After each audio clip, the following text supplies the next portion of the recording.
আমরা এখন আই এর যুগে বসবাস করছি। আই কেমন?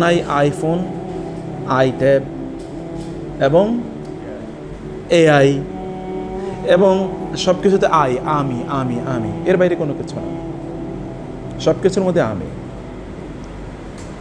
সেটি বস্তুর ক্ষেত্রে হোক অথবা ব্যক্তির ক্ষেত্রে হোক, সব কিছুতে কেবল আমি, এমন একটা অবস্থায় আছি। এবং এই কারণে আরব একজন কবি, এটা জাহেলিয়াতের একটি দর্শন, আরব একজন কবি তিনি বলেছেন, ইদা মিত্তু জমআনান ফালা নাজাল আল কাতারু, আমি যেহেতু পানি না খেয়ে মারা যাচ্ছি, অতএব কিয়ামত পর্যন্ত আর বৃষ্টি না হোক। যেহেতু তিনি বলছেন আমি যেহেতু পানি না খেয়ে তৃষ্ণায় মারা যাচ্ছি, অতএব বৃষ্টি আর না হোক, সবাই পানি না খেয়ে মারা যাবে। মানুষ কত আত্মকেন্দ্রিক, এটি আমরা এখান থেকেই বুঝতে পারি। সত্যিকার অর্থে আমরা আমাদের এই জীবনের সবচেয়ে বড় যে প্রবলেম, সেটা হচ্ছে যে we have lost sight of the purpose of our life. আমরা কেন এই পৃথিবীতে আছি, এই পারপাসটা আমরা একেবারেই ভুলে গেছি। আমাদের লক্ষ্য কী, আমাদের উদ্দেশ্য কী, আমরা কেন এখানে আছি, কতদিন আমরা থাকবো, এই কেন্দ্রিক আমাদের কোনো চিন্তা নাই একেবারে। এমনকি আপনি বা আমাদের জীবনের দিকে যদি তাকান, সর্বশেষ কবে আমরা আসমানের দিকে তাকিয়ে বলেছি সুবহানাল্লাহ? কবে আমরা বলেছি?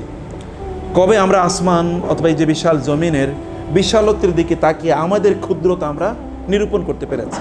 তা তো আমরা করিনি। আচ্ছা, কবে আমরা স্যাটিসফাইড হয়ে বলেছি আলহামদুলিল্লাহ, it is enough, already enough is enough, আমি যা পেয়েছি ততটুকু আমার জন্য যথেষ্ট?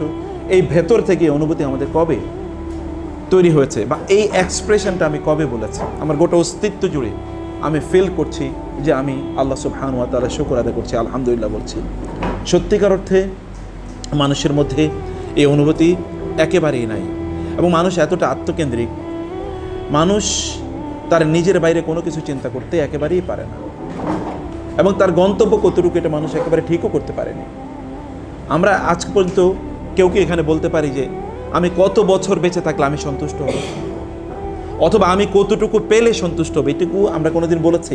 আমাদের কোনো মেজারমেন্ট আছে কি না, বা এমন কোনো অ্যাসেসমেন্ট আছে কিনা যে ওই জায়গায় গিয়ে আমি সন্তুষ্ট হব?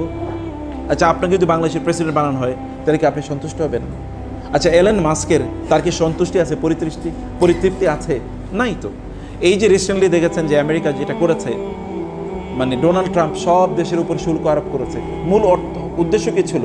শেয়ার মার্কেটে ধস নামবে, এর মাধ্যমে ধরেন তারা ট্রিলিয়নস অফ ডলার তারা কিনে মানে তৈরি করে নেবে, এবং তাই করেছে এলন মাস্ক। তার হয়তো কিছু ক্ষতি হয়েছে, কিন্তু বহু ট্রিলিয়ন ডলার সে ইনকাম করে নিয়েছে। তাহলে তার স্যাটিসফ্যাকশন কোথায়? তার স্যাটিসফ্যাকশনের লেভেল কি? আমাদের এখানে আমরা জীবিত আছি, আমরা মানবতার জন্য কতটুকু করেছি? আপনি দেখবেন 6 ফিট নিচে যারা, কবরের নিচে যারা আছে, কবরে যারা আছে 3 ফিট এর মতো বা 3.5 ফিটের মতো ছোট জায়গায় যারা আছে, এরা মৃত্যুর পরেও মানবতার জন্য যে পরিমাণ কল্যাণ করে যাচ্ছে, তাদের they are dead, they are not alive, but still they are benefiting the উম্মাহ, they are benefiting the people. তারা মানুষকে এখনও সেবা করে যাচ্ছে, মানুষের উপকার করে যাচ্ছে। আমরা কতটুকু করতে পারছি বলেন? আপনি তো একজন ইমাম নববী রাহমাহুল্লাহ এর কথা বলেন। আচ্ছা, এবং ইমাম বুখারীর কথা বলেন তো। ইমাম বুখারী তো মারা গেছেন 1000 বছর আগে, কিন্তু এখনও কি তিনি উপকৃত করে যাচ্ছেন না, আলোকিত করে যাচ্ছেন না মানুষকে? এবং এই জন্য ইমাম নববীর কথা এবার চিন্তা করে দেখেন, মাত্র 45 বছর জীবন, আমাদের অনেকের বয়স 45-এর কাছাকাছি আছে, মাত্র 45 ইয়ার্স এ লিভড, কিন্তু এমন মানে হাদিস শাস্ত্রে ইমাম নববীর পড়বে না, হাদিস শাস্ত্র পড়বে কোনোদিন হতেই পারে না।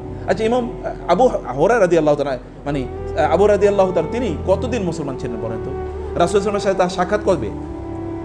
রাসূলের সাথে তার সাক্ষাৎই তো রাসূল সাল্লাল্লাহু আলাইহি ওয়াসাল্লাম ইন্তেকালের 2 বছর আগে। এবং আপনি হাদিস শাস্ত্র আবু হুরায়রা রাদিয়াল্লাহু তাআলা চিন্তা করতে পারেন, মাত্র 2 বছর রাসূল সাল্লাল্লাহু আলাইহি ওয়াসাল্লামের তিনি সাক্ষাৎ পেয়েছেন। ইবনে হাজার আসকালানি, আপনি চিন্তাও করতে পারবেন না যে হাদিস শাস্ত্রে এই সকল, ইবনে কাসির রাহমাহুল্লাহ তাফসীর শাস্ত্র আপনি চিন্তা করতে পারেন, তাকে বাদ দিয়ে চিন্তাও করতে পারেন না। তাহলে তাদের অবদান দেখেন, তারা মারা গেছে। ইবনে তাইমিয়া রাহমাহুল্লাহ এই পৃথিবীতে শিরক, বেদাত এবং কুফরের বিরুদ্ধে বিপ্লবের আলোচনা করতে গেলে ইবনে তাইমিয়া ছাড়া তো আপনি চিন্তাও করতে পারেন না। মানুষের স্পিরিচুয়াল পিউরিফিকেশন, আত্মার উন্নয়নে ইবনুল কাইয়িম ছাড়া আপনি কি ভাবতে পারেন? চিন্তাও করা যায় না। ইমাম আবু হানিফাকে বাদ দিয়ে আপনি কি কোনোদিন চিন্তা করতে পারেন ফিকহ শাস্ত্রের কথা? ইমাম শাফিকে বাদ দিয়ে আপনি উসুল ফিক কোনোদিন চিন্তাও করতে পারবেন না। কিন্তু এই লোকগুলো মারা গেছে 50-55 বছর বয়সে। ইমাম শাফি 55 বছর বয়সে মারা গেছে, কিন্তু কি কাজ করে গেছেন? তাহলে তাদের মৃত্যুর পরেও তারা মানুষের জন্য যতটুকু কল্যাণকর, আমার যে জীবদ্দশায় কিন্তু আমরা মানুষের জন্য অতটুকু কল্যাণকর হতে পারি না। আমাদের মৌলিক প্রবলেমটা তাহলে কোথায়? আমাদের মৌলিক প্রবলেম হলো যে আমরা জীবনের উদ্দেশ্য আসলে একেবারেই বুঝিনি। বস্তুবাদ চারিদিক থেকে আমাদেরকে ঘিরে রেখেছে, কেবল বস্তুতান্ত্রিকতা, আমাদের মূল্যায়ন আমরা করি বস্তুর উপর নির্ভর করে। আপনি কেবল বস্তুর মধ্যে সুখ খোঁজেন, অথবা আপনি কেবল অর্থের মধ্যে সুখ খোঁজেন। কেউ কেউ আমরা কেবল ডিগ্রির মধ্যে সুখ খুঁজি। সাহাবায়ে কেরামের কয়টা ডিগ্রি ছিল? তারা কতটা স্কিল ডেভেলপ করেছে? সাহাবায়ে কেরামের স্কিল কয়টা ছিল? এবং তাদের টেক্সট বুক কয়টা ছিল? তারা কয়টা সাবজেক্ট পড়েছেন সাহাবায়ে কেরামদের? তাদের সাবজেক্ট একটাই ছিল, কোরআন। এবং তাদের স্কিল হয়তো একটাই ছিল, আমি জানি না তার চেয়ে কত বেশি স্কিল তাদের ছিল। এবং কত ইউনিভার্সিটি তারা পড়েছেন আমি জানি না, কতগুলো ডিগ্রি তাদের ছিল। আপনি হয়তো একটা ডিগ্রির কথা বলতে পারবেন না। কিন্তু পৃথিবীতে সবচেয়ে ইলুমিনেটিং নেশন, যাদের সবচেয়ে রিমার্কেবল নেশন, এই পৃথিবীতে শ্রেষ্ঠতম মানবতা, মানব জাতি যারা এই পৃথিবীর বুকে তাদের পা ফেলেছিলেন, তারা হচ্ছেন সাহাবায়ে কেরাম রাদিয়াল্লাহু তাআলা আনহুম আজমাইন। কিন্তু তাদের পড়াশোনা কই? তারা পারপাস অফ লাইফ তারা বুঝেছেন, এবং এভরি মোমেন্ট এই কারণে তাদের জন্য প্রচণ্ড গুরুত্বপূর্ণ ছিল। ওমর রাদিয়াল্লাহু তাআলা তিনি রাষ্ট্র পরিচালনা করেছেন। রাতের বেলা আবার কি, দিনের বেলা তিনি মানুষকে নিয়ে ব্যস্ত থাকতেন, রাতের বেলা তিনি দাঁড়িয়ে যেতেন নামাজে, এবং তিনি বলতেন, হে আল্লাহ, আপনি কি ওমরকে ক্ষমা করে দিয়েছেন? ক্ষমা না করলে ওমরের এই জীবনে হবে কি? এবং তিনি কেঁদে বলতেন, আল্লাহ, আমাকে কেন তুমি দুর্ভাগ্যহাস হিসেবে পাঠালাম? তিনি বলতেন, যদি একটা ওটও যদি অথবা একটা কুকুর যদি না খেয়ে মারা যায় ফোরাত নদীর তীরে, একটা ঘোড়া যদি সেখানে, মুজাহিদের ঘোড়া যদি হোঁচট খেয়ে পড়ে সেই ফোরাত নদীর তীরে, মসৃণ রাস্তাগুলো মসৃণ নাই, তাহলে আমি ওমরকে তো কেমন দিন জবাবদিহি করতে হবে। এই টেনশনে তিনি কাঁদেন, রাতের বেলা তিনি ঘুমাতে পারেন। দিনের বেলা মানুষের হক নষ্ট হয় কিনা, রাতের বেলা আল্লাহর হক নষ্ট হয় কিনা ঘুমাতে পারেন। অথচ অর্ধ পৃথিবীর শাসক, because they have understood the purpose of their life, they lived every moment with purpose. প্রত্যেকটা সেকেন্ড তারা পারপাস নিয়ে তারা বেঁচেছিলেন, এবং এই কারণে তাদের জীবনটা এতটা ইলাস্ট্রিয়াস, তাদের জীবনটা এতটা সফল। কিন্তু ভেরি আনফর্চুনেটলি আমরা সেই জায়গায় একেবারে নাই। সম্মানিত ভাইয়েরা এবং বোনেরা আমার, আমি সেই জায়গায় আপনাদের কাছে ঠিক কয়েকটি জিনিস আজকে একটু আলোচনা করতে চাই। তাহলে যে what the purpose of our life, আমাদের জীবনের লক্ষ্য এবং উদ্দেশ্য কী, আমরা কেন এই পৃথিবীতে বেঁচে আছি। আমরা কি কোনোদিন জিজ্ঞেস করেছি আমাদের নিজেকে কেন আমরা আছি? আমাদেরকে কে সৃষ্টি করেছেন, কেন সৃষ্টি করেছেন, কি উদ্দেশ্যে তিনি সৃষ্টি করেছেন? কোরআনের দিকে তাকালে আপনি দেখবেন আল্লাহ সুবহানাহু ওয়া তাআলা তো আমাদেরকে সৃষ্টি করার আগেই তিনি বলেছেন, ইন্নী জাইলুন ফিল আরদি খলিফা, আমি তো খলিফা বানাতে যাচ্ছি। আপনার মর্যাদা তো অনেক অনেক বেশি, আপনি খলিফার মর্যাদা আছেন, আপনি তো সম্রাটের মর্যাদা, ইস্তেখলাফের মর্যাদা আছেন আপনি। তো আপনার এই তুচ্ছ এই সামান্য জিনিসের প্রতি তো আটকে থাকার কথা না, একটা হায়ার পারপাস আছে, একটা গ্রেটার অবজেক্টিভ লক্ষ্য আছে আপনার। কোনো বস্তু কোনোদিন মানুষকে কোনোদিনই শান্তি দিতে পারে না। আপনি হয়তো বা তথাকথিত সুখের পেছনে ঘুরছেন, কিন্তু সুখ কি আসলে? সুখ কি কোনো বস্তুর মধ্যে সীমাবদ্ধ? আপনি কখনো তাহাজ্জুদে লুটিয়ে পড়ে দেখেছেন সুখ কাকে বলে? আপনি কখনো 2 ঘন্টা এক আধারে কোরআন তেলাওয়াত করে দেখেছেন সুখ কাকে বলে? আপনি কখনো আল্লাহর সামনে দুহাত তুলে কেঁদে বলেছেন সুখ কাকে বলে? কেঁদে আপনি কি কোনোদিন দেখেছেন যে সুখ কি? সুখ কি ম্যাটেরিয়াল পজিশনের মধ্যে আছে, নাকি সুখ যিনি আপনার অন্তরের মালিক? সুখ তো এটা শরীরের কোনো জিনিস না। এসির মধ্যে থাকলে যে আপনি সুখে থাকবেন, নট নেসেসারিলি। আপনি যদি সিংহাসনের মধ্যেও থাকেন, মোস্ট পাওয়ারফুল, প্রচণ্ড ক্ষমতাধর, তারপরে যে আপনি সুখী, এটা কে বলবে? যদি তাই হতো তাহলে তো ফেরাউনই সবচেয়ে বেশি সুখী থাকতো। ফেরাউন তো কেবলমাত্র স্বপ্নে দেখেছে, অথবা আসমানি কিতাবগুলোতে সে শুনেছে, কারণ ওইখানে তো নবীরা ছিল, ইউসুফ আলাইহিস সালাম এবং তার পরবর্তী প্রজন্মে বহু নবী এ মিশরে ছিল। বংশ পরম্পরায় কোনোভাবে হয়তো ফেরাউন শুনেছে যে বনী ইসরায়েলের মধ্যে এমন এক ব্যক্তির আগমন ঘটবে যার কারণে ফেরাউন যে রাজতন্ত্র যেটা ছিল এটা ধসে যাবে। সেই কারণে সে বনী ইসরায়েলের ছেলেদেরকে, মানে শিশুদেরকে হত্যা করা শুরু করে দিয়েছে। সে তো ওইখানেও থাকতে পারে না, সুখ কই? তা তো দিনেও ঘুম হয় না, রাতেও ঘুম হয়, দিনেও স্থিরতা নেই, রাতেও স্থিরতা নেই, কোনোভাবে সে থাকতে পারছে না, এবং আলটিমেটলি তাকে সে সমুদ্রে নিমজ্জিত হয়েছে। সে তো ভিন্ন কোর্স অফ অ্যাকশন একেবারেই গ্রহণ করে নাই। এবং এই কারণে আপনি এটা যে অর্জন করলে, যদি সম্পদের মালিক হলে অনেক কিছু হতো, তাহলে কারণই তো সবচেয়ে বেশি সুখী হতো, কিন্তু তা তো হতে পারে নাই। সম্পদ অথবা ক্ষমতা, আর যদি আপনি বলেন খুবই সুদর্শন হলে, একেবারে স্মার্ট বডি বিল্ডার, আপনি ফিজিক্যালি একেবারে নায়ক উচিত যদি আপনার চেহারা হয়, তাহলেও আপনি খুবই সুখী হবেন। যদি এটাই হতো, তাহলে আবু লাহাব কি ছিল? আবু লাহাবের নামই তো আগুন সুন্দর। লাহাব মানে হচ্ছে তার চেহারা দিকে তাকালে মনে হচ্ছে যেন আগুন ঝরে, এত সুন্দর। কিন্তু সে আবু লাহাব কি? সায়াসলা নারান জাতা লাহাব, ও আগুন সুন্দর, ওই আগুনে তাকে নিক্ষিপ্ত হতে হবে। তাহলে মৌলিকভাবে আমরা যদি পারপাস যদি বলে যাই, তাইলে কেবল আমরা বিভিন্ন জিনিসের এটা এক ওই ধরনের মানুষের মতো যারা যখন সমুদ্রে পড়ে যায় তখন তারা খড়কুটা ধরে তারা বাঁচতে চায়। আমরাও খড়কুটার মধ্যে আমাদের সুখ খোঁজার চেষ্টা করেছি। আমরা একেবারে ভাবিনি যে মহান আল্লাহ সুবহানাহু ওয়া তাআলা এর ভালোবাসায় আমাদের সুখ আছে। আপনি কোনোদিন আপনি আরব কবিরা অসাধারণ কথাবার্তা তারা বলতেন। ইমরুল কায়েসের নাম আপনারা শুনেছেন। তিনি ইমরুল কায়েস কবিতা বলছেন যে মানে তার কবিতায় বলছেন আমরু আলা দিয়ারি লায়লা ওকাব্বিলু জাল জিদারি ওয়াজাল জিদার। আমি লায়লার বাড়ির পাশে দিয়ে যাচ্ছিলাম এবং তার বিল্ডিং তার ঘরের দেয়ালগুলোকে আমি চুম্বন করছিলাম। ওয়ামা হুব্বুদ দিয়ারি শাগাফাত কলবি। এই দেয়ালের ভালোবাসা আমাকে আকৃষ্ট আসলে করে নাই, আমি পাগল হয়ে যাই নাই। ওয়ালাকিন হুব্বুমান সাকানাত দিয়ার, বরং এই বাসায় এই ঘরে যিনি বসবাস করতেন তার ভালোবাসা মূলত আমাকে পাগল বানিয়ে দিয়েছে। এখান থেকে আমি যদি আপনাদেরকে বলি আল্লাহর ভালোবাসায় কি আপনাকে পাগল বানিয়েছে? আল্লাহকে আপনি কতটুকু ভালোবাসতে পেরেছেন বলেন তো? আল্লাহ সুবহানাহু ওয়া তাআলা তিনি বলেছেন যে সকল ব্যক্তিরা আমার প্রত্যাশা, রাসূল সাল্লাল্লাহু আলাইহি ওয়াসাল্লাম বলেছেন মান আহাব্বা লিকা আল্লাহ আহাব্বাল্লাহু লিকাআহু। কেউ যদি আল্লাহর সাক্ষাৎ চায়, আল্লাহর সাক্ষাৎ সে ভালোবাসে, তাহলে আল্লাহ সুবহানাহু ওয়া তাআলা তার সাক্ষাতের অপেক্ষায় থাকেন। একবার চিন্তা করে দেখেছেন আপনার রব, তিনি যিনি আপনাকে সৃষ্টি করেছেন, সব কিছু তিনি বানিয়েছেন, তিনি আপনার জন্য সাক্ষাতের অপেক্ষায় আছেন যে কখন আমার এই বান্দা আসবে, কখন ওর সাথে আমার সাক্ষাৎ হবে। তিনি ভাবছেন ফামান কানা ইয়ারজু লিকা রাব্বিহি ফালইআমাল আমালান সালিহা ওয়ালা ইউশরিক বিইবাদাতি রাব্বিহি আহাদা।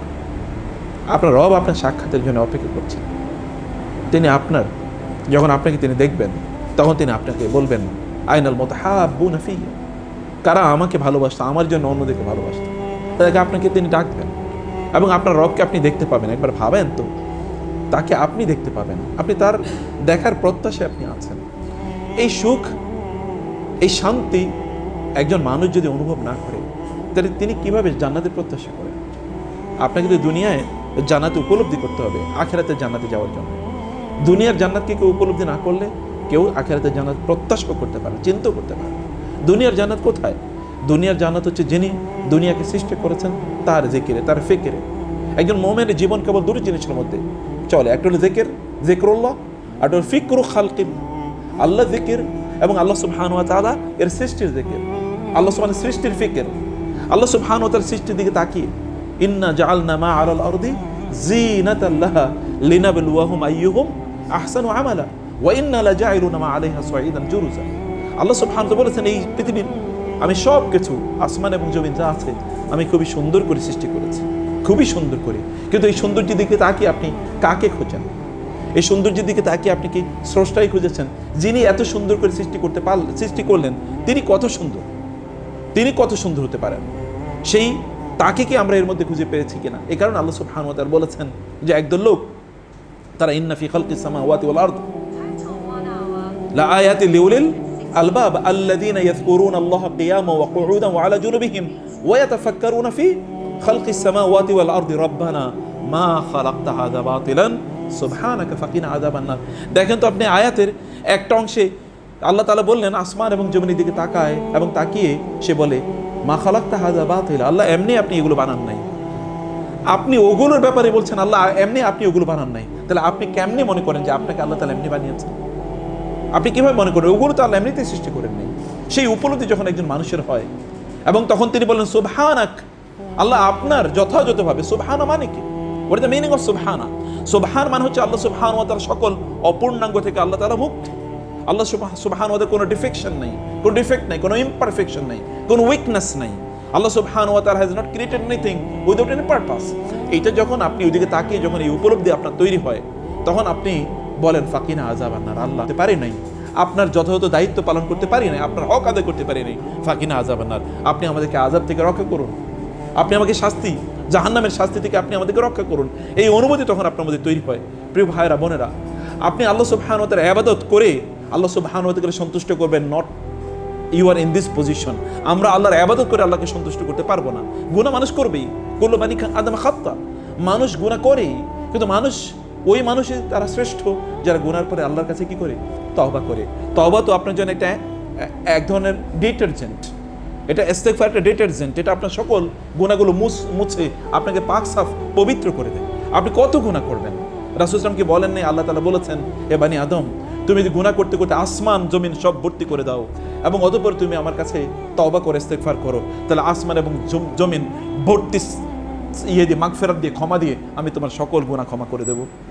আপনার রব তো এরকম বলেছেন। হয়তো আপনি ইস্তেগফার করে আপনার রবের কাছে আপনার যে ইমপারফেকশন আছে, আমাদের যে দুর্বলতা আছে, আমাদের যে গুণ আছে, আমরা যে তার দেয়া লক্ষ্য অনুসারে জীবন যাপন করতে পারি না, এটা কিন্তু আমরা তার কাছে ক্ষমা চেয়ে আল্লাহ সুবহানাহু ওয়া তাআলার প্রিয় ভাজন আমরা হতে পারি। আল্লাহর জিকিরের মাধ্যমে আল্লাহর পক্ষ থেকে আপনার যে তমানিনা, প্রশান্তি, এটি কিন্তু আপনি অর্জন করতে পারেন। আপনার পিতা ইব্রাহিম আলাইহিস সালাতু ওয়াস সালাম তিনি আল্লাহকে সুবহানাহু ওয়া তাআলা বলেছিলেন যে আল্লাহ আরিনি কাইফা তুহিল মাউত, আপনি আমাকে দেখান কিভাবে আপনি মৃতকে পুনর্জীবিত করবেন। ইব্রাহিম সালামকে আল্লাহ কি বলেন নাই, তুমি কি আওয়ালাম তুমিন, তুমি কি ঈমান আনো নাই, তুমি কি বিশ্বাস করো নাই? তিনি বলেছে ক্বালা বালা ওয়ালাকিন লিয়াতমাইন্না কলবি, আল্লাহ আমার অন্তর আমি আরো প্রশান্ত করতে চাই, আমার অন্তরে আরো শান্তি আসুক, আপনার জিকিরে আমার আরো অন্তরে শান্তি আসুক। ইব্রাহিম আলাইহিস সালাম যিনি আল্লাহ সুবহানাহু ওয়া তাআলাকে খুঁজে পাওয়ার শ্রেষ্ঠতম পদ্ধতি তিনি আমাদেরকে দেখিয়ে দিয়েছেন, এবং এই কারণে আল্লাহ তাআলা তিনি তাকে আল্লাহ তাআলা ইব্রাহিম আলাইহিস সালামকে আমাদের পিতা বানিয়ে দিয়েছেন, মুসলিম উম্মার পিতা। হুয়া সাম্মাকুমুল মুসলিমিন, তিনি তোমাদের নাম রেখেছেন মুসলিম। এবং মিল্লাত আবিকুম ইব্রাহিম, তোমাদের বাবা ইব্রাহিম তার জীবন আদর্শ হলো এইটা, এই জীবন আদর্শে তোমাদের চলা দরকার। ইব্রাহিম আলাইহিস সালাতু ওয়াস সালাম তিনি আত্মার স্যাটিসফ্যাকশন খুঁজেছেন। ইয়া আইয়াতুহান নাফসুল মুতমাইন্নাহ ইরজিই ইলা রাব্বিকি রাদিয়াতাম মারদিয়া ফাদখুলি ফি ইবাদি ওয়াদখুলি জান্নাতি। আপনি আল্লাহ সুবহানাহু ওয়া তাআলা কখন আপনাকে বলবে, হে প্রশান্ত আত্মা তুমি আমার দিকে এগিয়ে আসো, ইরজিই ইলা রাব্বিকি রাদিয়া, তোমার রবের কাছে তুমি আসো, রাদিয়াতাম মারদিয়া, তুমি তোমার রবের প্রতি সন্তুষ্ট, তোমার রব তোমার প্রতি সন্তুষ্ট। আপনার রবের প্রতি আপনার সন্তুষ্টিকে আপনি প্রকাশ করতে পেরেছেন? যখন এক ব্যক্তি বাইতুল্লাহ চারপাশে তাওয়াফ করছিলেন এবং তিনি বলছেন, আল্লাহ আল রাদিতা আননি, হে আল্লাহ আপনি কি আমার ব্যাপারে সন্তুষ্ট? তখন ওমর রাদিয়াল্লাহু তাআলা বললেন, হে লোক এদিকে আসো, তুমি যে বলছো আল্লাহ তোমার ব্যাপারে সন্তুষ্ট কিনা, তুমি কি আল্লাহর ব্যাপারে সন্তুষ্ট? তুমি কি আল্লাহর ব্যাপারে সন্তুষ্ট? বলে যে আমি তো বুঝিনি আমি আল্লাহর ব্যাপারে সন্তুষ্ট কিনা। বলে তোমাকে আল্লাহ যে অবস্থায় রেখেছেন, যেভাবে রেখেছেন, তুমি কি বলছো আলহামদুলিল্লাহ আলা কুল্লি হাল, আমি সকল অবস্থায় আল্লাহর প্রতি সন্তুষ্ট? তুমি কি এটি কখন উপলব্ধি করেছো? তুমি আল্লাহর ব্যাপারে সন্তুষ্ট আগে হও, অতঃপর আল্লাহ তাআলা তোমার ব্যাপারে সন্তুষ্ট হবেন। প্রিয় ভাইরা, আল্লাহ সুবহানাহু ওয়া তাআলাকে আপনার অন্তরে ধারণ করা দরকার। আল্লাহ সুবহানাহু ওয়া তাআলা তিনি আপনার অন্তরের দিকে তাকান, তিনি আপনার কাজের দিকে তাকান না। আপনার ইবাদতের মাত্রা কত বেশি এটার দিকে আল্লাহ তাআলা তাকান না। সাহাবায়ে কেরামদের ইবাদত, আমরা তো রাসূলের ইবাদতগুলি করি, তিনি আমাদের চেয়ে বেশি ইবাদত করেছেন বটে, কিন্তু তার ইবাদত এবং আমাদের ইবাদতের মধ্যে মৌলিক পার্থক্য তো কোয়ালিটিগত। সাহাবায়ে কেরাম ইবাদতের মধ্যে আমাদের ইবাদতের মৌলিক পার্থক্য তো কোয়ালিটিগত। তারা নামাজে দাঁড়ালে তাদের শরীরে যদি তীর বিদ্ধ হতো, এগুলো খোলা হতো, তারপরে তারা উপলব্ধি করতে পারতেন না। আর আমরা দুরাকাত নামাজের প্রথম রাকাতে কি পড়ি, সেটাই দ্বিতীয় রাকাতে আমাদের মনে থাকে না। আপনি সুখ পাবেন কোত্থেকে, প্রশান্তি পাবেন কোত্থেকে? মানে আমাদের মৌলিক সমস্যা হলো যে আমরা তো পারপাস বুঝি না, কেন আছি, কি উদ্দেশ্যে আছি। আপনি যখন ঘর থেকে নামেন তখন আপনি কি উদ্দেশ্যে নেমেছেন বলেন? আপনি যদি ওই উদ্দেশ্যে, আপনি যখন নামাজে যান, মসজিদে যান, তখন যদি আপনার এই অবস্থা থাকে যে আমি আমার রবকে স্মরণ করতে যাচ্ছি, কেন 5 ওয়াক্ত নামাজ তিনি আমাদের জন্য ফরজ করেছেন, কেন আপনার রাসূল এই কথা কি বলেন নাই, ও জুইলাত কুররাতু আইনি ফিস সালাহ, আমার অন্তরের শান্তি, আমার চোখের প্রশান্তি নামাজের মধ্যে আছে। তার মনটা যখন খারাপ হয়ে যেত তখন তিনি কি বেলালকে বলতেন না যে বেলাল তুমি নামাজের ব্যবস্থা করো, আরিহনা বিহা আকিমিস সালাত আরিহনা বিহা, না বেলাল তুমি নামাজের ব্যবস্থা করো, আমার অন্তরটা একটু শান্ত করা দরকার। আল্লাহ কি তার রাসূলকে বলেন নাই যে আপনি জানেন ওয়ালাকাদ ইয়ালামু ওয়ালাকাদ না'লামু আন্নাকা ইয়াদিকু সাদরুকা বিমা ইয়াকুলু ফাসাব্বিহ বিসমি রাব্বিকা ওয়া কুম মিনাস সাজিদিন ওয়াবুদ রাব্বাকা হাত্তা ইয়াতিয়াকাল ইয়াকিন। আমি জানি ওদের কথা আপনার মনটা খুব খারাপ করে দেয়, ওদের কথা আপনার অন্তরকে খারাপ করে দিয়েছে, আপনার মনটা খারাপ করে দিয়েছে। এই কারণে আপনি নামাজে দাঁড়িয়ে যান, আপনি আমার তাসবিহ পড়ুন, এবং এর কারণে আপনার অন্তর ভালো হয়ে যাবে। রাসূলুল্লাহ সাল্লাল্লাহু আলাইহি ওয়াসাল্লামের জন্য আমুল হুজুন, যেটি তার জন্য দুঃখের বছর, ইয়ার অফ স্যাডনেস, সেই ইয়ার অফ স্যাডনেসে আল্লাহ তাআলা তাকে তার সাক্ষাতে নিয়ে গিয়েছেন। গিফট দিয়েছেন কি? সালাত। তার মানে সালাতের মধ্যে প্রশান্তি আছে, আপনি কষ্ট দুঃখ সব ভুলে যাবেন নামাজের জন্য। 5 বার আপনার রব তিনি আপনাকে ডেকে নেন তার সাক্ষাতে, আপনি তার স্মরণ করলে আপনার সকল কষ্ট দূর হয়ে যায়। আপনি 5 বার পৃথিবীর কোনো প্রেসিডেন্টের কাছে যদি যাওয়ার সুযোগ পান, তাহলে আপনি চিন্তা করে দেখেন তো কি হতে পারে। পৃথিবীর কোনো প্রেসিডেন্টের কাছে 5 বার আপনার অ্যাক্সেস আছে, কার অ্যাক্সেস আছে এরকম? আর আপনার প্রতিদিন তার সামনে দাঁড়ানোর অ্যাক্সেস আছে, এবং সেখানে আপনি যা বলেন তা তিনি মনোযোগ দিয়ে শোনেন। আল্লাহ রাসূল বলেছেন, ইযা কামা আহাদুকুম ইলাস সালাতি ফাইন্নাহু ইউনাজি রাব্বাহু আকরাবু মা ইয়াকুনুল আবদু মিনার রাব্বি ওয়া হুয়া সাজিদুন ফাআকসিরু ফিহি দুআ। যখন কোনো বান্দা নামাজে দাঁড়ায় তখন সে আল্লাহর সাথে কথা বলে। আপনি যখন বলেন, রাসূল সাল্লাল্লাহু আলাইহি ওয়াসাল্লাম বলেছেন, আল্লাহ তাআলা বলেন, কাসামতু সালাতা বাইনি ওয়া বাইনা আবদি নিসফাইনি ওয়া লি আবদি মা সাআলা। আমার বান্দা যখন নামাজে দাঁড়ায় তখন আমি ওই নামাজকে তার মাঝে এবং আমার মাঝে অর্ধেক অর্ধেক ভাগ করে নিই, অর্ধেক ওর জন্য, বাকি অর্ধেক আমার জন্য। যখন আমার বান্দা বলে আলহামদুলিল্লাহি রাব্বিল আলামিন, তখন আমি বলি আমার বান্দা আমার প্রশংসা করেছে। যখন বলে আর রহমানির রহিম মালিক ইয়াউমিদ্দিন, তখন আমি বলি আমার বান্দা আমার বন্দেগী করেছে, আমার স্তুতি জ্ঞাপন করেছে। যখন আমার বান্দা বলে ইয়্যাকা না'বুদু ওয়া ইয়্যাকা নাস্তাইন, তখন আমি বলি প্রথম অংশ আমার জন্য, দ্বিতীয় অংশ আমার বান্দার জন্য। এরপর থেকে যখন সে বলতে থাকে ইহদিনাস সিরাতাল মুস্তাকিম একবার ওয়ালাদ-দাল্লিন পর্যন্ত, তখন আমি বলি আমার বান্দা যা চায় আমি তাকে তাই দিয়ে দিলাম। এর তিনি বলেন না 5 ওয়াক্ত নামাজ তো আপনার জন্য, আপনার রবের দরবারে হাজিরা দেয়ারই কেবল না, আপনার রবের দরবারে আপনার সব কিছু পাওয়ার এবং চাওয়ার সে অবস্থা। আপনি মনে করেন আপনার রাসূল সাল্লাল্লাহু আলাইহি ওয়াসাল্লাম তিনি গরিব ছিলেন? নো, তার সম্পদের প্রাচুর্য ছিল, কিন্তু এই সম্পদ তিনি কি করেছেন কি? রাসূলুল্লাহ সাল্লাল্লাহু আলাইহি ওয়াসাল্লাম সম্পদ, আমাদের জীবনটা এতটা আত্মকেন্দ্রিক, আমরা কেবল সম্পদ উপার্জন করি আমার নিজের জন্য, আমার পরিবারের জন্য, অথবা আমার ছেলে মেয়েদের জন্য। এর বাইরে কোনো কিছু নাই, এর বাইরে কোনো চিন্তা নেই। আপনি ডিগ্রি অর্জন করেন কেবল, তাইলে আপনার ইনকাম হবে অনেক বেশি, তাহলে আপনার পরিবার পরিজনকে আপনি সার্ভ করতে পারবেন, আপনার তখন স্যালারি বাড়বে, আপনার তখন ইনক্রিমেন্ট বাড়বে। বাট হোয়াট অ্যাবাউট ইউর মানে serving your creator and serving the creation of your creator? আপনার স্রষ্টাকে আপনি সেবা করবেন, স্রষ্টার সৃষ্টিকে আপনি সেবা করবেন, সেই বিষয় কই? সে মানসিকতা কোথায়? আপনি মানুষকে এমনিতে কোনো মানুষকে ডাক দিয়ে তার সেবা করে দেখেছেন যে সেখানে অন্তরের স্যাটিসফ্যাকশন, যা প্লেজার কেমন আসে? এটা কেবল আল্লাহর জন্য করেছেন, এটা করেই দেখুন না, এটা করেই দেখুন যে আপনার তখন পরিতৃপ্তিটার লেভেলটাকে, আপনি তখন পারপাসফুল লাইফ লিড করছেন। রাসূল ইসলাম বলেছেন, কোন একজন ব্যক্তি সকালবেলা যখন ঘুম থেকে উঠে এবং তার আখিরাত কেন্দ্রিক যদি তার আজকের জীবনটা সাজায়, আজকে আমি যা করব সব কাজ আখিরাত কেন্দ্রিক করব, যদি এটা এই ব্যক্তি করে, তাহলে আল্লাহ সুবহানাহু ওয়া তাআলা এই গোটা দুনিয়া ওই ব্যক্তির পেছনে ঘুরিয়ে দেন। গোটা দুনিয়া এবং ওই ব্যক্তির পেছনে ঘুরতে থাকে। রাসূল ইসলামের পেছনে কি ফেরেশতা এসে, আসমানে ফেরেশতা মানে পাহাড়ে ফেরেশতা এসে বলে নাই, জিবরিল এসে কি বলে নাই, ইয়া রাসূলুল্লাহ আল্লাহ পাঠিয়েছেন আপনি আমাকে অনুমতি দিতে এই উহুদ পাহাড়কে আপনার জন্য স্বর্ণ বানিয়ে দেওয়ার জন্য? অথবা পাহাড়ের ফেরেশতাকে এসে বলেন নাই আল্লাহ পাঠিয়েছেন কাঁদো খাদো, আল্লাহ পাঠিয়েছেন ইয়া রাসূলুল্লাহ আপনি কেবল অনুমতি দেন এই 2 পাহাড়কে এই জনপদের মানুষের উপর ছুঁড়ে মারি এবং তাদেরকে আল্লাহ তাআলা ধ্বংস করে দেবেন? রাসূলের কাছে কি অনুমতি নিয়ে আসেনি? পৃথিবীতে এর চেয়ে পাওয়ার আর কি আছে? যুদ্ধের ময়দানে তার জন্য ফেরেশতা আসেন না? 5000 ফেরেশতা এসেছেন, 3000 ফেরেশতা এসেছেন, ওয়া জুনুদান লাম তারাহা। আপনি দেখেন খন্দকের যুদ্ধে আল্লাহ পাঠিয়েছেন কি? আল্লাহ তো পাঠিয়েছেন কেবলমাত্র রিহ, বাতাস দিয়ে আল্লাহ সুবহানাহু ওয়া তাআলা নাস্তানাবুদ করে দিয়েছেন তাদেরকে, কারণ তাদের পারপাস ছিল আল্লাহ সুবহানাহু ওয়া তাআলার, লক্ষ্য ছিল আল্লাহর। সুলাইমান আলাইহিস সালাতু ওয়াস সালাম তিনি যুদ্ধে যাবেন, যুদ্ধের জন্য 10,000 ঘোড়া প্রস্তুত করেছেন, কিন্তু আল্লাহর জিকির মানে কেবল আসরের নামাজ পড়তে পারেন নাই, এই কারণে 10,000 ঘোড়াকে তিনি জবাই করে ফেলেছেন। এই ঘোড়া আমার দরকার নাই, আমার রবের আমি ইবাদত করতে পারলাম না, আমার এটা আমাকে আল্লাহর ইবাদত থেকে, আল্লাহর জিকির থেকে, কোরআনের সূরাতুস সাদে আছে যে আমার রবে আন যিকরি রব্বি হাত্তা তাওয়ারাত বিল হিজাব, এটা আমাকে আমার রবের জিকির থেকে একটু কিছুক্ষণের জন্য বিরত রেখেছে। এরপরে তিনি এগুলোকে জবাই করে ফেললেন। আল্লাহ তাআলা বললেন, সুলাইমান তুমি যেহেতু ঘোড়াকে আমার পথে জিহাদ করবে, আমার দ্বীনকে প্রতিষ্ঠা করবে, এই জন্য তুমি ঘোড়ার ব্যবহার করতে চেয়েছিলে, কিন্তু এই ঘোড়া তোমাকে কিছুক্ষণের জন্য আমার স্মরণ থেকে বিরত রেখেছিলে, এই কারণে তুমি ঘোড়াকে জবাই করে দিয়েছো।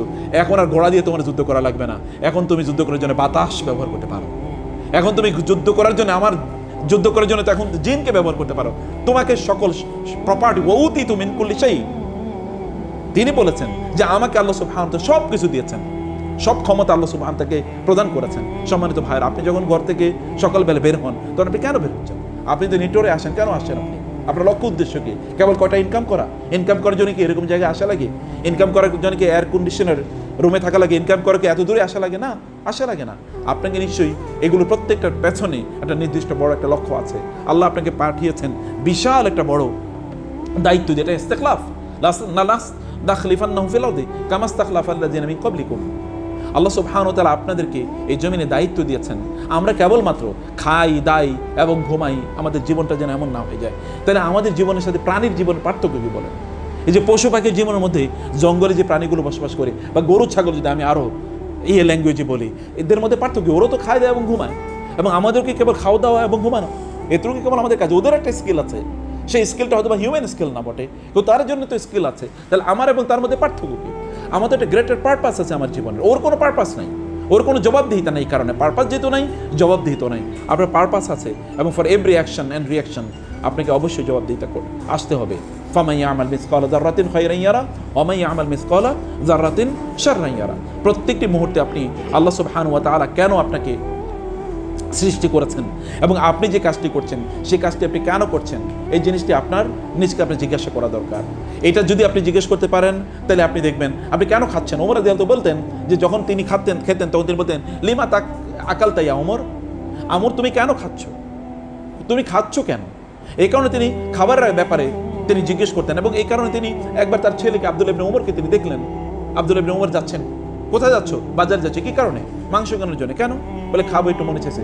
তার মানে কি তোমাদের যখন মনে চায় যাই মনে চায় তাই করো, তোমার যা মনে চায় তা করো, এটা কি আল্লাহ চান নাকি চান না এটাকে জিজ্ঞেস করো নি। ওমর তো বাজারে গিয়ে দেখলেন সবচেয়ে নাদুস একটা কি উট বাজারে বিক্রি হচ্ছে, বলে উটটা কার, বলে আব্দুল্লাহ। কোন আব্দুল্লাহ, আপনার ছেলে আব্দুল্লাহ, আব্দুল্লাহ ইবনে ওমরের, আমিরুল মুমিনের ছেলে। লোকেরা বলছে এটা আমিরুল মুমিনের ছেলে, আব্দুল্লাহকে ডাকো। আব্দুল্লাহ এই ওটা তো তাজা কেন, সবার চেয়ে বেশি তাজা এটা। বলে বাবা এটা তো আমার উট, আমি এটা খুব যত্ন করি, তুমি এটা কবে কিনেছো, বলে এটা আমি অনেক আগে কিনেছি এবং তারপরে এটা আমি যত্ন করি, এটাকে বিক্রি করে দাও এবং যেই টাকা দিয়ে তুমি কিনেছিলে ওই টাকা রেখে বাকিটা তুমি বাইতুল মাল এটা দিয়ে দেবে। বলে বাবা এটা তো আমার, বলে না এমনকি হয় নাই, এমনকি হতে পারে না যে তুমি যখন এটা কিনেছো কেনার পরে এটাকে যখন তুমি চারণভূমিতে পাঠিয়েছিলে তখন লোকেরা বলেছে ওটা তো পাবলিক চারণভূমি সাধারণ মানুষের, তখন হতে পারে যে লোকেরা বলেছে আমিরুল মুমিনের ওট, আমিরুল মুমিনের ছেলের ওট, অতএব তারা হয়তো সবচেয়ে ভালো ঘাসের জায়গাটা বা খাবারের জায়গাটা ছেড়ে দিয়েছিল। এরকম কি এটা হতে পারে না, এমন হতে পারে, সম্ভাবনা আছে। অতএব মানুষের কিছু সম্পদের কিছু তুমি বা পাবলিক প্রপার্টি কিছু তুমি একটু বেশি গ্রহণ করেছো, এই কারণে এটি তুমি গ্রহণ করা তোমার জন্য জায়েজ হবে না, তুমি এটা বিক্রি করে দাও, যেই টাকা দিয়ে তুমি এটা কিনেছো ওইটাই তোমার ক্যাপিটাল, এর বাইরে তুমি 1 পয়সা নিতে পারো না, বাকিটা তুমি আল্লাহ রাস্তায় দান করে দাও। এটা কেমন মানুষেরা, এটা জানতে যে তাদের পারপাস কি, এদের পারপাস কি। এখন আপনি এবং আমি মনে করি যে আমি যেহেতু অনেক বেশি জ্ঞান অর্জন করেছি, অনেক বেশি ডিগ্রি অর্জন করেছি, আমার স্যালারি বেশি হতে পারে, হতেই হবে, আমার গাড়িটা একটু বড় হবে, আমার বাসাটা একটু বড় হবে, অন্যদের কম থাকবো, তার প্রতি আমার কোনো কনসার্ন নেই, তার কোনো আমার টেনশন নেই। আপনার অনেক টাকা আছে, আপনার আত্মীয়স্বজনের তাদের না খেয়ে তারা থাকছে, আপনি কি জীবন যাপন করছেন, এটা কি ওই রকম অ্যানিমালের মতো জীবন যাপন না? সাহাবায়ে কেরাম রাদিয়াল্লাহু তাআলা আনহুম তারা বলতেন আমাদের সম্পদে অন্য মুসলমান ভাইদের অধিকার আমাদের চেয়ে কম, এটা আমরা কোনোদিন ভাবতাম না। আমাদের সম্পদে অন্য মুসলমানদের ভাইদের অধিকার আমাদের চেয়ে কম, এটা কোনোদিন ভাবতাম না। আল্লাহ সুবহানাহু বলেছেন ওয়ায়ুসিরুনা আলা আনফুসিহিম ওয়ালাউ কানা বিহিম খাসাসা। খাসাসা মানে কি? খাসাসা মানে হচ্ছে এমন ক্ষুধা যে ক্ষুধার কারণে তিনি দাঁড়িয়ে থাকতে পারেন না, এইরকম ক্ষুধা সত্ত্বেও তারা তাদের খাবারে অন্যদেরকে প্রাধান্য দিতেন। এবং তাই কি ঘটে নাই? আপনারা জানেন রাসূল সাল্লাল্লাহু আলাইহি ওয়াসাল্লামের কাছে মেহমান আসলো, রাসূল বললেন আমার এই মেহমান কে নেবে? একজন সাহাবী নিয়ে গেলেন, তার স্ত্রীকে বললেন যে রাসূলের মেহমান নিয়ে এসেছি, খাবার আছে কিনা? বলে খাবার নাই, অল্প একটু আছে আপনার জন্য। ঠিক আছে, এটা মেহমানদেরকে দিয়ে দাও, আমার বাচ্চাদেরকে ঘুম পাড়িয়ে দাও, বাচ্চারা কি খাবে ওদেরকে ঘুম পাড়িয়ে দাও, মেহমানকে খাবার দাও এবং তুমি মেহমানকে যখন খাবার দেবে তখন আলোটা নিভিয়ে দেবে, পাতিলগুলো কাছে নিয়ে আসবে, পাতিলগুলো টুংটাং করে আওয়াজ করো যেন মেহমান বোঝে যে আমরা খাচ্ছি, তাহলে মেহমান পরিতৃপ্ত করে খাবে। তারা না খেয়ে ঘুমিয়ে পড়লো, এই পুরো পরিবার। সকাল রাসূল বললেন ফজর নামাজের পর ওই অমুক কই, এ তুমি এবং তোমার স্ত্রীর গতকালের আচরণ দেখে তো আল্লাহ হেসে দিয়েছে, আল্লাহ হেসে দিয়েছে তোমাদের আচরণ। আল্লাহ সুবহানাহু ওয়া তাআলা তাদের ব্যাপারে বলবেন না রাদিয়াল্লাহু আনহুম ওয়া রাদু আন? তাদের ব্যাপারে না বলে কার ব্যাপারে বলবেন? ওয়াহামাউ বাইনাহুম, তাদের নিজেদের মধ্যে তারা কি পরস্পরের প্রতি রহম ছিল। সীমাউ ফি উজুহিহিম মিন আসারি সুজুদ, দিনের বেলা খাবার নাই, রাতের বেলা দাঁড়িয়ে থাকে নামাজের মধ্যে। এটা কেমন জাতি, কেমন কমিউনিটি, এটা কেমন কমিউনিটি? এটা তো মানুষ, আমি কিন্তু কোনো জিনের আলোচনা করছি না আপনাদের সামনে, আমি নবীদের, এরা রক্ত মাংসে গড়া মানুষ, তাদেরও প্রয়োজন ছিল, তাদেরও ফ্যামিলি ছিল, তাদেরও বাচ্চারা কাঁদতো এবং তাদেরও কি যুদ্ধের ময়দানে গিয়ে তারাও আহত হয়েছে, নিহত হয়েছে। এমন একেবারে human being with blood and flash, রক্ত মাংসের মানুষ তারা, কিন্তু তারা পারপাস বোঝাচ্ছে। রাসূল সাল্লাল্লাহু আলাইহি ওয়াসাল্লাম তাদেরকে বুঝিয়েছেন যে তারা কেন এই পৃথিবীতে আছে। প্রিয় ভাইরা, এই পৃথিবীতে ইস্তেখলাফের একটা দায়িত্ব যেমন আছে, আপনাদের ইস্তেনশায়ের দায়িত্ব আছে। আমরা মুসলমানরা কেমন খাই দায় ফুর্তি করে জাতিতে পরিণত হয়েছে। মানবতার জন্য আমাদের পূর্বপুরুষদের অনেক কিছু ছিল, কিন্তু আমাদের কি আছে বলেন? মানব জাতির জন্য আমরা কি করেছি? এই ফ্যানের নিচে আছে, এটাও অমুসলমানদের তৈরি, এসির নিচে তাও মুসলমানদের তৈরি, ক্যামেরা তাও মুসলমানদের তৈরি, আপনার মোবাইল তাও অমুসলমানদের তৈরি, সব ওরাই তৈরি করছে এবং এগুলো দিয়ে আমরা এখন ওগুলোর মধ্যে আমরা নিমজ্জিত হয়ে আছি। না, আমরা মানবতার জন্য করছি কি? মানবের জন্য, মানব জাতির জন্য আমরা কি করছি বা নিজেদের জন্য কি করছি? আপনি আপনার প্রতি কেন জুলুম করছেন? আপনি কি আপনার প্রতি জুলুম করছেন না? মনে হয় অবশ্যই জুলুম করছেন। একজন ব্যক্তি, কোরআনে কি আল্লাহ তাআলা বলেন নাই যে ব্যক্তি এটা করছে সে ফাকাদ যালামা নাফসাহু, সে তার নিজের উপর জুলুম করেছে। যে হে লোকেরা লা তাযলিমুনা আনফুসাকুম, তোমরা তোমাদের নিজেদের উপর জুলুম করো না। লা তাযলিমু আনফুসাকুম ওয়া মা যালামুনা ওয়ালাকিন কানু আনফুসাহুম ইয়াজলিমুন, তারা আমার উপর জুলুম করেনি, তারা বরং নিজের উপর জুলুম করেছে। ইউখাদিউনাল্লাহু আল্লাযীনা আমানু ওয়া মা ইয়াখদাউনা ইল্লা আনফুসাহুম ওয়া মা ইয়াশউরুন, তারা নিজেদেরকে মূলত ধোঁকা দিচ্ছে। আল্লাহ বলছেন আপনি তো আল্লাহকে ধোঁকা দিচ্ছেন না, আপনি তো কিয়ামতের দিন যখন হাত্তা ইযা জা আহাদুহুমুল মাউত ক্বালা ইরজিউন ক্বালা রাব্বি ইরজিউন লাআল্লি আ'মালু সালিহান ফীমা তারাকতু কাল্লা ইন্নাহা কালিমাতুন হিয়া ক্বালিউহা ওয়া মিন ওয়ারাইহিম বারযাখুন ইলা ইয়াউমি ইউবআসুন।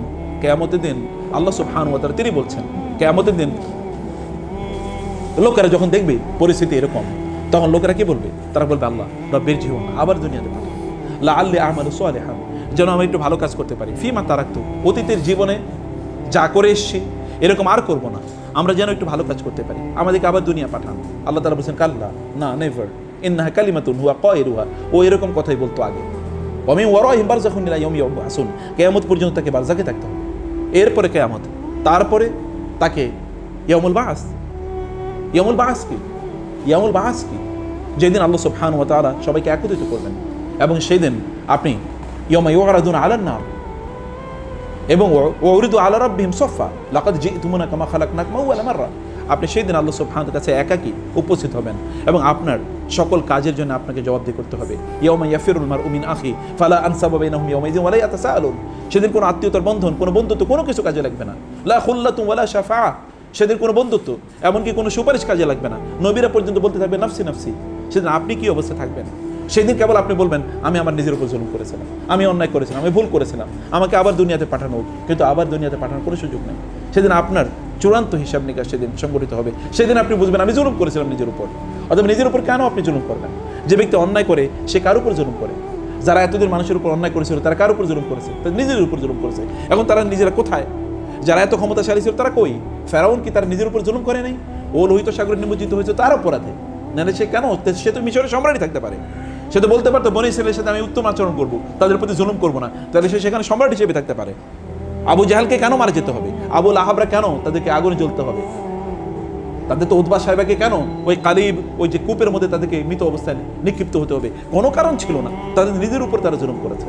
আমরাও আমাদের নিজের উপর জুলুম করে যাই, যখন অন্যায় করি, আল্লাহর পথ থেকে বিচ্যুত হই, তখন সত্যিকার অর্থে আমাদের নিজের উপর আমরা জুলুম করি, আমরা অন্যায় করি, আমাদের নিজেদেরকে আমরা আগুনের মুখোমুখি করি।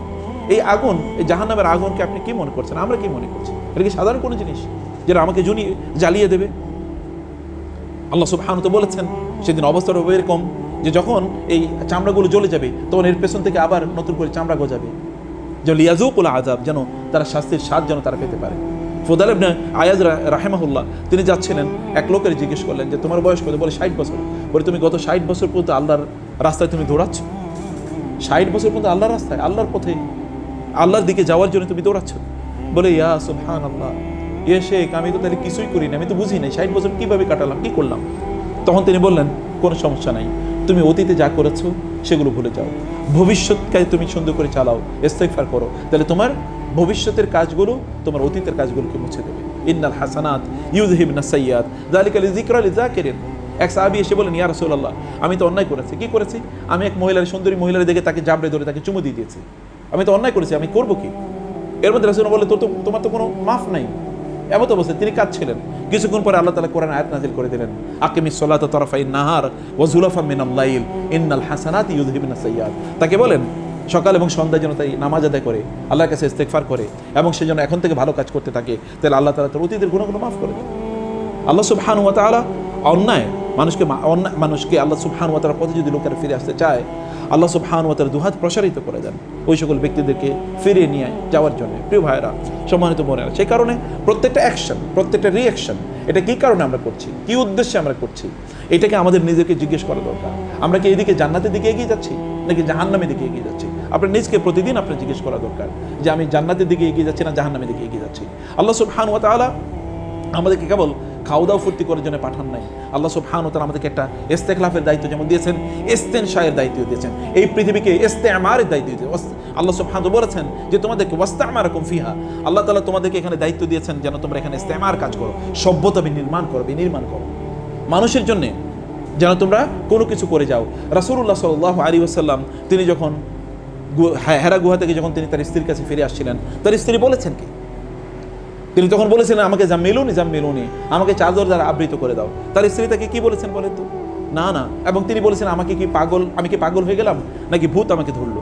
তিনি বললেন যে না, দুষ্ট জিন আমাকে ধরলো না, এটা হতেই পারে না। কাল্লা লা ইউখজিকাল্লাহু আবাদা, কখনোই না, আল্লাহ আপনাকে এভাবে অপমানিত করতেই পারেন না।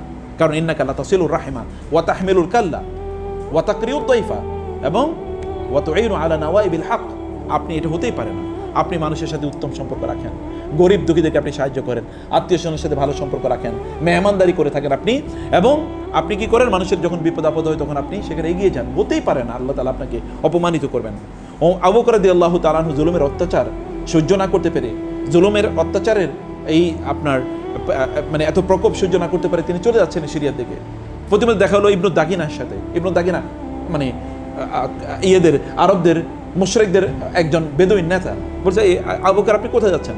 বলে তোমার জাতি তোমাকে থাকতে দিচ্ছে না, আমি এই জন্য চলে যাচ্ছি। কোথায় যাচ্ছেন? আমি চলে যাচ্ছি তোমাদের দেশ ছেড়ে। নো মিসরুকা লা ইয়াখরুজু ওয়া লা ইউখরাজ, আবু বকর আপনার মতো মানুষ যেতেই পারে না, অসম্ভব।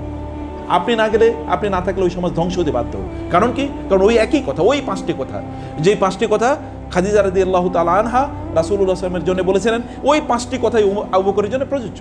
যে আপনি ইন্নাকা লা তাসিলুর রাহিমা, আপনি আত্মীয়স্বজনের সাথে উত্তম আচরণ করেন, মানুষের বিপদ আপদে আপনি এগিয়ে যান, আপনি যার জামা কাপড় নাই, খাদ্য নাই, তাদের জন্য এজ ইফ আপনি ইনকাম করেন, এজ ইফ আপনি তার জন্য ইনকাম করছেন। আপনার মাসের যখন আপনি স্যালারিটা পান, স্যালারি থেকে আপনি 1000 2000 টাকা যখন আপনি দান করেন, আপনার অন্তরে যে সুখ আপনি তৈরি পাবেন, যে সুখ আপনি অনুভব করবেন, এটা আপনি ওইখান থেকে অথবা বাসার জন্য আপনি অথবা সুন্দর জামা নিয়ে গেলেন, অথবা আপনি সেখানে মিষ্টি নিয়ে গেলেন বা ইত্যাদি নিয়ে গেলেন, আপনি সেই সুখ কোনোদিন অনুভব করবেন না। কোনোদিন এটা অনুভব করার জিনিস এইভাবে আপনি অনুভব করবেন না। কারণ রিয়েল সুখ আসে অন্তরে, এটা শরীরে সুখ আসে না। এই সুখ তারাও অনুভব করেছেন। এই কারণে আবু বকর রাদিয়াল্লাহু তাআলা আনহু তিনি তার জীবনে কমপক্ষে 6 বার এরকম ঘটনা ঘটেছে, সব সম্পদ আল্লাহর রাস্তায় দান করে দিয়েছেন। 6 বার সব দিয়ে দিয়েছেন। এবং আপনারা তো জানেন তাবুকের যুদ্ধে যখন তিনি তার অল্প কিছু হাঁড়ি পাতিল নিয়ে আসছিলেন, রাসূলুল্লাহ বুঝতে পেরেছেন যে তিনি কি নিয়ে এসেছেন। ওমর একটু খুশি যে তার সম্পদের অর্ধেক দিয়ে দিয়েছেন, প্রচুর সম্পদ দিয়েছেন। এবার আবু বকর কেবল একটা পুটলি নিয়ে আসতেছে, এবং কি যে নিয়ে আসতেছে হয়তো এটা বোঝা যাচ্ছে না, কিন্তু দেখা যাচ্ছে ছোট। ওমর বুঝলেন যে আমি তো অনেক বেশি দিয়েছি। রাসূলুল্লাহ বুঝলেন যে আবু বকর তো কিছুই বাসায় রেখে আসে না। আবু বকর মা কাইতা লি আহলিকা, আবু বকর কি রেখে এসেছেন আপনি? তিনি বললেন আবতাইতুল্লাহ ওয়া রাসূলাহু, আমি কেবল আল্লাহ আর আল্লাহর রাসূলের বাসায় রেখে আসছি।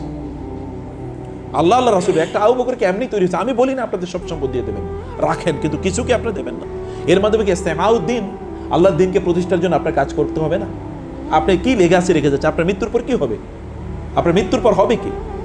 আপনি চিন্তা করে দেখেন আল্লাহ রাসূলের ব্যাপারে আল্লাহ কি বলেছেন, ওয়া রাফা'না লাকা যিকরাক। আপনি বলেন তো এই পৃথিবীতে পূর্ব থেকে পশ্চিম পর্যন্ত, সকাল থেকে রাত পর্যন্ত 24 ঘন্টার মধ্যে একটা সেকেন্ডও যায় যে সেকেন্ডে লোকেরা বলেন আশহাদু আন্না মুহাম্মাদার রাসূলুল্লাহ। একটা সেকেন্ড পাবেন আপনি মিনার থেকে, অথবা নামাজে সে বলে না আশহাদু আন্না মুহাম্মাদান আবদুহু ওয়া রাসূলুহু, এটা বলে না, এরকম আপনি পাবেন না। অথবা সে একামতে বলে না, অথবা এমনি বলেন সাল্লাল্লাহু আলাইহি ওয়াসাল্লাম, অথবা নামাজে বলেন আল্লাহুম্মা সাল্লি আলা মুহাম্মাদ আল্লাহুম্মা বারিক আলা মুহাম্মাদ। একটা মুহূর্ত আপনি পাবেন না। কি করেছেন কি? তিনি মানবতার জন্য যে উপকার করেছেন, এই উপকারের কোনো তুলনা আছে? তিনি মৃত্যুবরণ করেছেন, কিন্তু মানব জাতি কি এখনো তার উপকার থেকে লাভবান হচ্ছে না? এই পৃথিবীতে সবচেয়ে বেশি যেই মানব জাতির জন্য যেই উপকার করেছেন তিনি হচ্ছেন মুহাম্মদুর রাসূলুল্লাহ সাল্লাল্লাহু আলাইহি ওয়াসাল্লাম। তার মৃত্যুর পরেও এখনো আলো দিয়ে যাচ্ছে, এবং তিনি বলেছেন তারাকতুকুম আলাল মাহজ্জাতিল বাইদা লাইলুহা কানাহারিহা লা ইয়াজিগু আনহা ইল্লা হালিক। আমি তোমাদেরকে যে ধর্মের উপর, যে দ্বীনের উপর রেখে গেলাম, এটা আলাল মাহজ্জাতিল বাইদা, এটা আলোক উজ্জ্বল প্রদানকারী।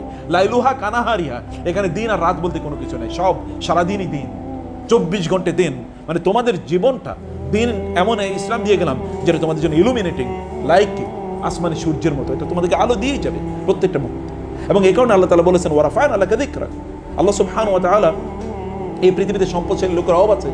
আপনি বলেন তো ইমাম আবু হানিফা রাহমাতুল্লাহির সময় সবচেয়ে টাকা পয়সার মালিক কে ছিল? নামও তো খুঁজে পাবেন না। ইমাম বুখারীর সময় কে ছিল?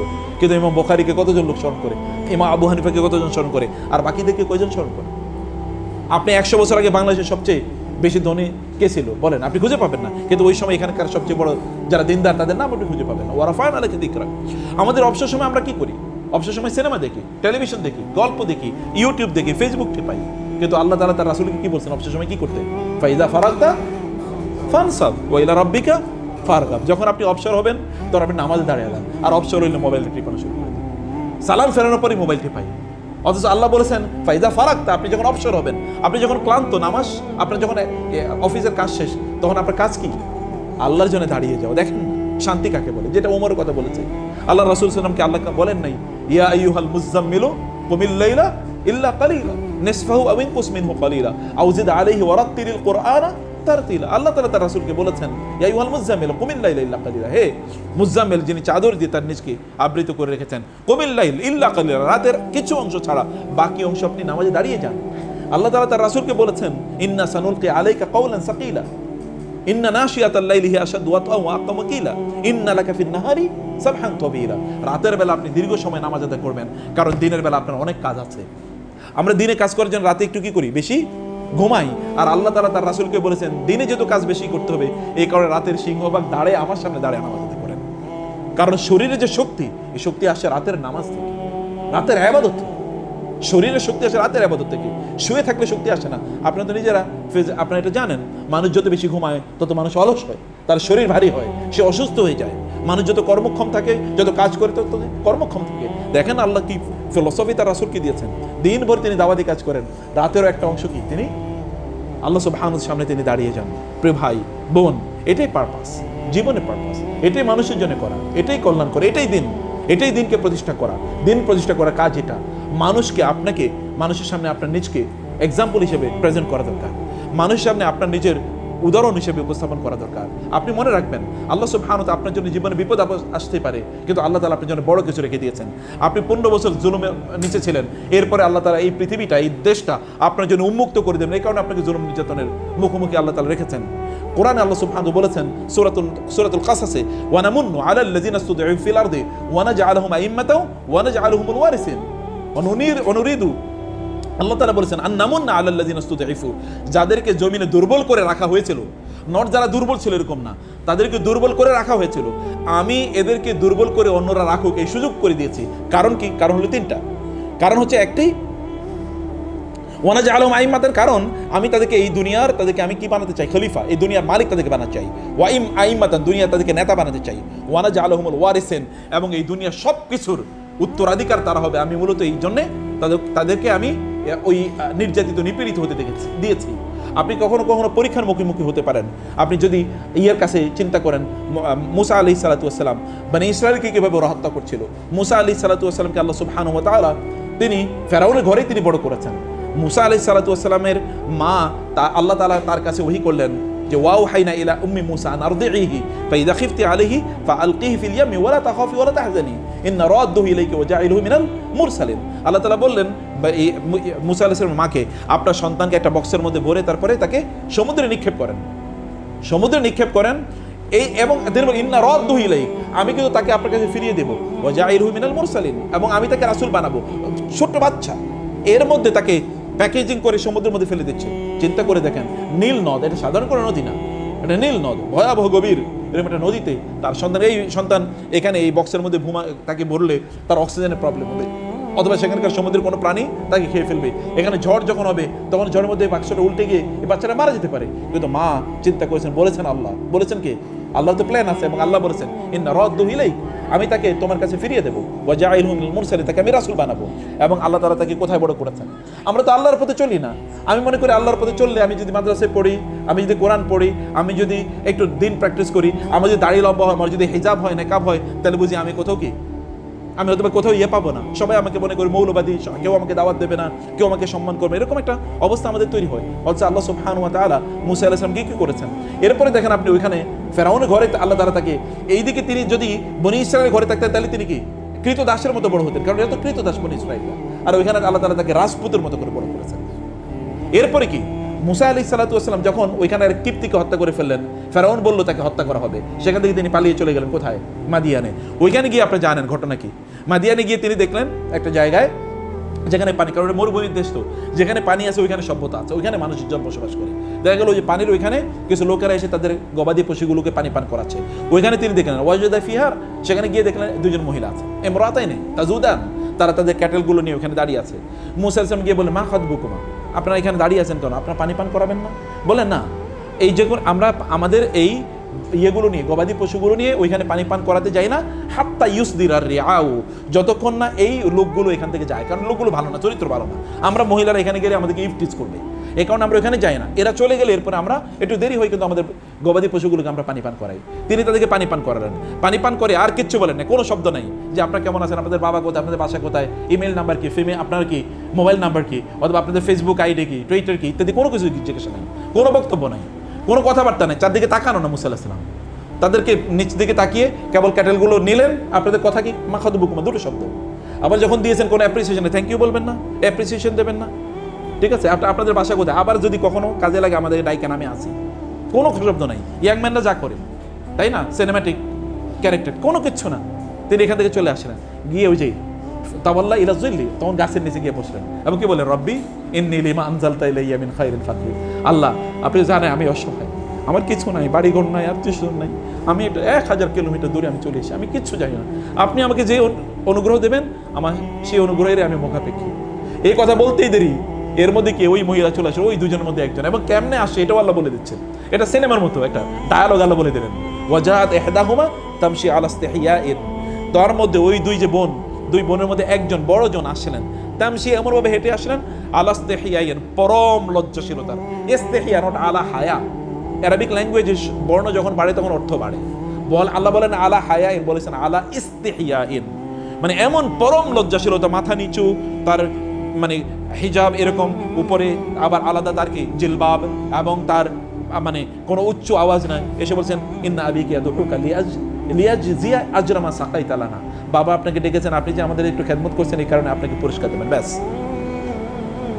এরপরে তিনি সেখানে গেলেন, ফালাম্মা কাসসা আলাইহিল কাসাসু, এরপরে ওই শুআয়ব আলাইহিস সালাম, বলা হয় যে শুআয়ব আলাইহিস সালাম কি এবার তিনি তার কিসসা, কাসসা আলাইহিল কাসাসু, সব গল্প এবার বলেন, আমরা বনি ইসরাঈলে ছিলাম, আমাদেরকে এরকম জুলুম করা হতো, আমার জন্মের সময় এরকম হয়েছিল, আমাকে এরকম নিক্ষেপ করেছে, আমি ওইখানে তার প্রাসাদে বড় হয়েছি, ইত্যকার গল্প, ঘন্টার পর ঘন্টা গল্প।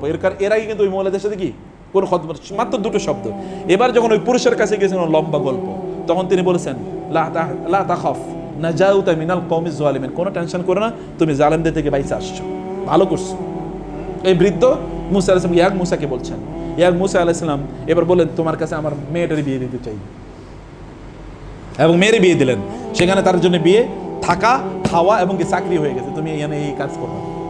মাত্র তিনি দোয়া করেছেন, আপনার টেনশন কি, আপনার রব আছে তো, কোথায় যে আল্লাহ তাআলা কি করেছেন। এরপরে এখান থেকে যখন তিনি এখান থেকে চলে যান, যাওয়ার পরে ওই যে কিছুক্ষণ সামনে গেলেই আল্লাহ তাআলা তাকে ডেকেন, কোত্থেকে, ওই যে তুর পাহাড় থেকে। কি করবেন, আল্লাহ তাকে নবুয়ত দেবেন। এখানে ওইখানে গিয়ে তাকে তার সাথে নবুয়তের আল্লাহ বলেন যে তুমি আসো, এবং তাকে দুটো মৌজা আল্লাহ তাআলা দিলেন, তার হাতে মা বিয়াদিকা ওমা তিলকা বিয়ামিনিকা ইয়া মুসা, মুসা তোমার হাতে কি, ক্বালা হিয়া আসায়া, এটা লাঠি, বলেন এটা ছুঁড়ে ফেলো, এটা সাপে পরিণত হয়ে গেছে। তিনি ভয় গিয়ে পেয়েছেন, না তোমার ভয় পাওয়ার দরকার নেই, ট্রেনিং, কারণ মুসার কাছে মানে ফেরাউনের কাছে পাঠাবেন, অতএব ট্রেনিং, কারণ ফেরাউনের কাছে গিয়ে তিনি যদি লাঠি ফেলার পর এটা যদি অজগর সাপ হয়ে যেত, আর তিনি যদি পিছনের দিকে পালাইতেন, তাহলে অবস্থা কি হইতো, ফেরাউন হাসতে উনিও হাসতেন, বলে কি করে কি, এখানে আল্লাহ আগে ট্রেনিং দিয়ে দিয়েছেন যে তুমি এটা ফেলো, এরকম এরকম হবে, এবং তোমার কি বগলের নিচে হাত দাও, এটা তোমার তাখরুজু বাইদা মিন গায়রি সু, এটা তোমার উজ্জ্বল হয়ে বের হবে, কিন্তু তুমি কোনো কষ্ট পাবে না।